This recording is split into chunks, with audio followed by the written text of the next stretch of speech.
کہ یہ ڈسکشن یہاں تک اسی پشتون جو پاکستان میں رہتے ہیں یا لاروبار پشتون کے بارے میں ہم بات کرتے ہیں، فیصلہ انہوں نے کرنا ہے. جو آئیں گے، جو عوامی نیشنل پارٹی کے ہوں گے، جمعیت کے ہوں گے، جتنی بھی پولیٹیکل پارٹی ہے یا ٹرائبل لیڈرز ہیں، جو بھی ہے، ہم نے صرف یہ کمٹمنٹ کی تھی کہ یا تو کوئی ہمارے سیاسی پارٹیاں یا ٹرائبل ایلڈرز یہ جرگہ بلائے تاکہ ہم بیٹھ کے اپنے پشتونوں کے مسائل ڈسکس کریں. کسی نے نہیں بلایا، تو آخر میں ہماری پارٹی نے بسم اللہ کیا. ابھی ہم نے دعوتیں دی ہے، ہم نے جرگہ بلایا ہے. جرگہ ان کے حوالے وہ جو بھی ڈسکس کرنا چاہتے ہیں، جس پوائنٹ کو بھی ڈسکس کرنا چاہتے ہیں، جس چیز پوائنٹس پہ اتفاق رائے پیدا ہوتا ہے، بسم اللہ. نواب صاحب، پشتونخوا ملی عوامی پارٹی اپنا ایک آئیڈیالوجی رکھتا ہے، اپنا ایک نظریہ رکھتا ہے. اسی طرح عوامی نیشنل پارٹی ان کا اپنا ہی نظریہ ہے. دیگر جتنے بھی پشتون نیشنلسٹ گروپس ہیں ان کے اپنا ہی الگ نظریہ ہے. تو آپ کیا یہ سمجھتے ہیں کہ اس جرگے میں وہ سب اتفاق کریں گے اور سب پشتونوں کے ہی غم کو آگے لے کر جائیں گے؟ دیکھیں، اگر مولانا فضل الرحمان صاحب یا آفتاب شیرپاؤ صاحب یا اسفندیار خان یا محمود خان پالیٹکس کرتے ہیں، اسمبلیوں میں ہم جاتے ہیں، ہم پالیٹکس کس لیے کرتے ہیں؟ پالیٹکس اسی لیے کرتے ہیں کہ ہمارے جو علاقے ہیں، جو ہمارے عوام ہیں، جو ہمارے کانسٹیٹوئنسیز ہیں، جو ہمارے پشتون ایریا ہے، اس کو ڈیولپ کرنا ہے، اس کو دنیا کے برابر لانا ہے، ایجوکیشن میں، انڈسٹری میں، سب کچھ میں، تاکہ اچھے معیار کی زندگی ہم گزار سکیں. اسی لیے تو ہم پارلیمنٹ میں جاتے ہیں، اسی لیے ہم پولیٹکس کرتے ہیں. اگر وہ چیزیں ہمیں نہیں ملی، پاکستان کے 70 سالہ دور میں ہمیں وہ چیز نہیں ملی، اور دن بدن ہم اپنے حقوق سے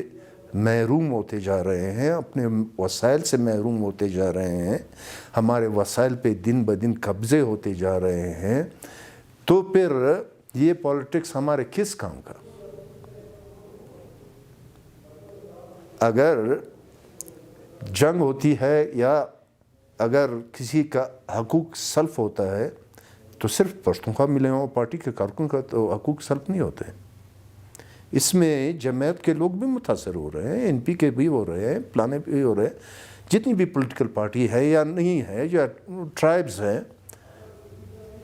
وہ سارے سفر کر رہے ہیں. ہم تو پشتونوں کی بات کر رہے ہیں، پشتونوں کی، مظلوم قوموں کی. ہو سکتا ہے کہ کل ہم بلوچ بھائیوں کے ساتھ بھی بیٹھیں، جرگہ کریں. نواب صاحب، اس جرگے میں آپ نے دیگر اقوام کے لوگوں کو بھی، قبائلی عمائدین کو یا سیاسی عمائدین کو بھی مدعو کیا ہے، یا صرف اس میں نمائندگی صرف پشتون اقوام کے لوگوں کی ہوں گی؟ ہم نے جو دعوت دی ہے جرگے میں، اس میں ہم نے پشتون ایریا جو ہے اس میں رہنے والے جتنے بھی اقوام ہیں، چاہے وہ اردو سپیکنگ ہے، پنجابی سپیکنگ ہے، ہزارہ ہمارے بھائی ہے، ہمارے علاقے میں رہنے والے بلوچ بھائی ہے، جو بھی ٹرائبس ہے پشتون وطن میں، ان سب کو جو ایک حیثیت رکھتا ہے، ان کو ہم نے انوائٹ کیا ہے. وہ آئیں گے کیونکہ ان کے مفادات بھی اسی علاقے سے تعلق رکھتے ہیں، تو وہ سب آئیں گے، اس میں بیٹھیں گے، اس میں اپنا خیالات کا اپنا حصہ ڈالیں گے. تو انشاءاللہ یہ فیصلہ جب ہوگا، یہ پورے اس پشتون قوم میں رہنے والوں کے مفاد میں ہوگا. بحیثیت نواب چیف آف پشتون، آپ کیا سمجھتے ہیں کہ اس جرگے کی ڈائریکٹ امپیکٹ پشتون قوم پر کس طرح ہوں گے؟ معاشی حوالے سے، سیاسی حوالے سے، سماجی حوالے سے، کس حوالے سے ہوں گے؟ کس نوعیت کے ہوں گے؟ کافی وقت سے ہم نے بحیثیت پولیٹیشنز کے، ان کے ایک دوسرے کے خلاف ہم اتنے بول چکے ہیں کہ اتنے ڈفرینسز پیدا ہوئے. حالانکہ ڈیموکریسی کا یہ مقصد نہیں ہوتا ہے کہ